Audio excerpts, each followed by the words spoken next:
In chapter 47 of Genesis, we see the family of Joseph being settled into the land, into Egypt, and making that transition now. And we also get a large portion of that chapter that gives us a detailed account of how Joseph is ruling over the land during the severe time of famine. And that's very interesting as well. But as you move through chapter 47, you see kind of four movements in that chapter. The first thing we see is Joseph presenting his family, by the way of just five brothers who represent the family, to Pharaoh. And in that presentation of them, it's an introduction and a meeting, but it's also working out the details of where the family's going to be and what they're going to be doing and how they're going to be provided for.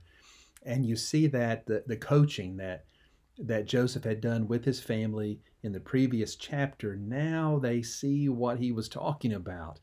Because as he presents his brothers to Pharaoh, he reveals to them that they are shepherds and they tend the livestock. It plays out exactly like Joseph knew it would to Pharaoh. And Pharaoh, again, demonstrates this favor to Joseph that we know and we see is the divine favor that God is giving to Joseph through Pharaoh. And we notice that indeed the family is allowed to settle into the land of Goshen. And Pharaoh even makes a job offer at the end of their discussion. If you know of any great shepherds, let me know about it, because I could use some as well. So that goes just as planned, just the way that Joseph had envisioned that it would. The second scene that we see is when Jacob himself is brought by Joseph and introduced to Pharaoh, and the two of these men meet. And it's a very interesting exchange that the two have. We're told that Pharaoh apparently looks at Jacob and says, "How old are you?" Now, I don't know if that was polite or acceptable or rude, but he is struck apparently by the age and the appearance of Jacob, and he asks how old he was. And then Jacob's response is interesting and kind of heartbreaking if you really look at what he says. He says, "I'm 130 years old." And for us, that sounds really old. But he says, "And those are few days compared to my fathers. Isaac, who lived to be 180, and then his grandfather Abraham, who lived to be 175. He says, I'm just a young one compared to them, and my days have been few." But what's heartbreaking about what he says is he says, "My days have been few and they've been evil." In my translation, it says evil. Now, that Hebrew word has a kind of a wide range. It can just mean my days have been full of trouble, they've been bad, they have been inferior, ugly, they've not been pleasant. That's what he means by evil. He means my life hasn't been as long as my father, my grandfather, but it's been filled with disappointment and hurt and trouble and all of these things. And you hear this hint of sadness and regret in how Jacob responds. Of all the things he could have said to Pharaoh in this meeting, that's what he says.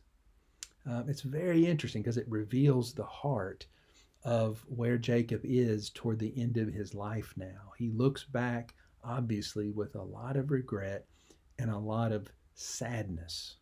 And then something else interesting happens here. It says that Jacob blesses Pharaoh. And that's significant because a blessing always is arranged from the superior person blessing the inferior person. That's why you always see it from father to son and that type of thing. So for Jacob to bless Pharaoh puts him in a certain position of superiority even over Pharaoh. And that's significant because it reminds us, even though here he is toward the end of his life, revealing himself to be somewhat of a broken man with a lot of regret and sadness, he still is the one that God has chosen. He still has a superior rank and place because God has chosen him to bring his people through. And that's still significance And so we see this juxtaposition of a broken man, but yet God's man, one and the same, even blessing Pharaoh. And then that little section ends with Joseph settling the family into the land of Goshen. In your translation, it may say Ramses, same area, just different name. That's not unusual to through the passing of time to see that name. That name may have been put there at the end of Genesis to anticipate those who would be reading Exodus and are more familiar with what that area was called.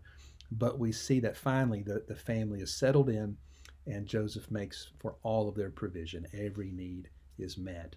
And then the third section in the chapter, this kind of the longer section, it details how Joseph is managing the land, how he's ruling the land for Pharaoh during this severe famine. We know that when the family arrived, there was still going to be 5 more years. And this sort of walks us through a process of how he was dealing with the Egyptian people themselves. And so year after year rolled on, and this famine continued, and you might imagine the economic hardship that it was causing as people were just trying to find food to survive. And so you see this process where Joseph uses his power, he uses his position in service of his king. He is second only to Pharaoh, but you see his submission to Pharaoh, that he is not at liberty just to do whatever he wants to do. So he has in mind the benefit of the state. He works for the government. Now, we also see his compassion in taking care of people. But he's not just going to create welfareism. He's not just going to give stuff away. Joseph is making people pay for stuff. We see that in a progression. He takes money from the Egyptians to buy food until all their money is gone.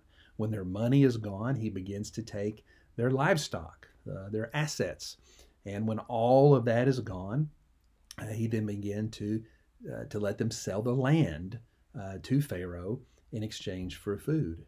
And then when all of that is gone and they still need food, he says, well, the only thing left is for you to become Pharaoh's servants, and then for us to make out a deal in which we give you the seed, we give you food, and then as you work your land and as it may begin to prosper, you're going to pay a tax. You're going to give 1/5 of whatever you gain to Pharaoh and keep 4/5. Now, one way to look at this is saying, well, Joseph is just being so hard and he's exploiting the people, but I don't think that's the right way to look at it. Joseph is doing what he has to do to keep the people alive, but also have fair exchanges for what's going on here. And he's very gracious. He's only asking for 1/5. They keep 4/5. In the ancient world, that was a very gracious arrangement. So Joseph, it shows us he is fulfilling the prophecy. He is ruling, and everyone is bowing to him because God has put him in this position. And then at the very end of the chapter, we see where Jacob is coming toward the end of his life. He obviously is not well, and he is feeble. He's 130 years old or in that range. He's going to live to 147. But he asks Joseph to promise, and we see that scene again of this solemn pledge, this promise that he makes. Don't let me be buried here in Egypt. Make sure you carry me back to Canaan and bury me with my fathers. And Joseph, of course, promises to do that. That's not going to happen soon. And Joseph isn't literally going to be the one to carry Jacob's bones out of Egypt, but it will happen later. And it's interesting, at the very end of the chapter, we get this last sentence. It's kind of hard to translate in the Hebrew. There's some debate about the word bed or the word staff. But what is clear is that after Joseph makes this promise on Jacob's request, he then shows an act of humility and submission to Joseph. It either says he bows himself upon like the head of his bed, like he's trying to lean up and show that respect, or he bows before him on his staff, is another translation that you may run into. But either way, whatever that variance is and how that's understood literally, the point is that Joseph is bowing or Jacob is bowing and showing submission to Joseph. Um, and that should strike you, because that takes us all the way back again to the beginning of the Joseph narrative, in which he dreamed, and even Father was bowing to him. And we see this happening at the end of this chapter. So all through this story, one thing you need to be seeing when we look about what God is doing is that everything that has been predicted is coming true. Everything that God has said he was going to do, and he had revealed here and there in little snippets and dreams, whatever it may be, he's fulfilling. So God is accomplishing his purposes as he always does. Keep reading. Next time we'll be in chapter 48 as we get to the conclusion of the book of Genesis. We'll see you then.